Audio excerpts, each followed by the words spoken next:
নানুর দিবস ও বিজেপি শাসিত রাজ্যে বাংলা ভাষীদের উপর অত্যাচার, বাংলা ভাষীদের প্রতি বিদেশি তকমা দেওয়ার বিরুদ্ধে আমডাঙ্গা বিধানসভা তৃণমূল কংগ্রেসের ডাকে প্রতিবাদ মিছিল আমডাঙ্গা কাছারি মোড় থেকে বিডিও অফিস মোড় পর্যন্ত। এদিনের এই মিছিলে নেতৃত্ব দেন আমডাঙ্গা বিধানসভার বিধায়ক জনাব রফিকুর রহমান। বিধায়ক রফিকুর রহমান ছাড়াও এদিন উপস্থিত ছিলেন আমডাঙ্গা পঞ্চায়েত সমিতির সভাপতি আনিসুর রহমান, দমদম ব্যারাকপুর জেলা তৃণমূল কংগ্রেস কৃষাণ ক্ষেত মজদুর কমিটির সভাপতি লুৎফার রহমান, আমডাঙ্গা ব্লক তৃণমূল কংগ্রেসের সভাপতি জ্যোতির্ময় দত্ত সহ অন্যান্য তৃণমূল নেতা এবং কর্মীবৃন্দরা। প্রতিবাদ মিছিলে তৃণমূল কর্মীদের মুখে বারবার একটি স্লোগান শুনতে পাওয়া যায়, বাঙালির রক্ত আর নয়, এবারও প্রতিরোধ চাই। এদিন তৃণমূল কংগ্রেসের কর্মীদের উপস্থিতি ছিল চোখে পড়ার মতো। Bureau report, NB Bangla media.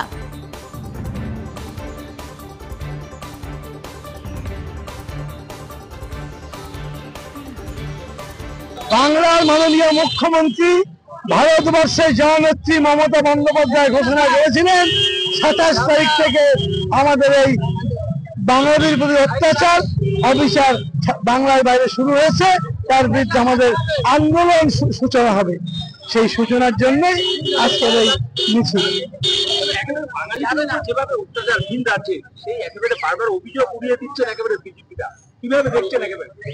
BJP হলো একটা অত্যাচারী সরকার। যতই মিথ্যে কথা বলুক, এখনো কিছু মিডিয়া ভারতবর্ষে আছে যারা সত্যটা প্রকাশ করে। সেই সত্যটা কিন্তু ভারতবর্ষের মানুষের সামনে আনছে, কোনোভাবেই চেপে রাখতে পারবে না। আন্দোলন সারা ভারতবর্ষে হচ্ছে। বিহারের সমস্ত দলের নেতৃত্ব, এমনকি যারা এনডিএর সঙ্গে আছে, যারা এই সরকারের সঙ্গে আছে, তাদের নেতৃত্ব কর্মীরাও কিন্তু ওই আন্দোলনে যোগ দিয়েছে যে বিহার ওদের ভোটাধিকার ফেরত দিতে। হ্যাঁ, মমতা বন্দ্যোপাধ্যায় বেঁচে থাকতে হবে না।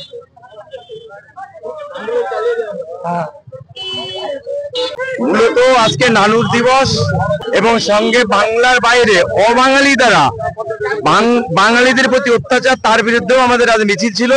সেই মিছিলে আমডাঙ্গা ব্লক থেকে 8টা অঞ্চল থেকে শয়ে শয়ে কর্মীরা স্বতঃস্ফূর্তভাবে এই মিছিলে পা মিলিয়েছেন এবং যারা মিলিয়েছেন তাদেরকে অসংখ্য ধন্যবাদ। বাঙালির প্রতি বাংলার বাইরে যে অত্যাচার করছে, এই অত্যাচার যদি বন্ধ না হয়, আগামী দিন অভিষেক বন্দ্যোপাধ্যায় যেরকম 100 দিনের কাজে টাকা আন্দোলন করে যে দিল্লি নিয়ে গেছিল, যে বাঙালির বঞ্চনার প্রতি যে দিল্লি আন্দোলন নিয়ে গেছিল, বাঙালিদের আক্রমণ যদি বন্ধ না হয়, আগামী দিন আমরা অভিষেক বন্দ্যোপাধ্যায় ও বাংলার নেত্রী মমতা বন্দ্যোপাধ্যায়ের নেতৃত্বে আমরা দিল্লি পর্যন্ত এই আন্দোলন নিয়ে যাব। আন্দোলন আমাদের জারি থাকবে এবং প্রত্যেক শনি রবিবার আমডাঙ্গায় আমাদের এই আন্দোলন জারি থাকবে। আজকে আমডাঙ্গা কাছারি মোড় থেকে বিডিও অফিস পর্যন্ত র্যালি হলো।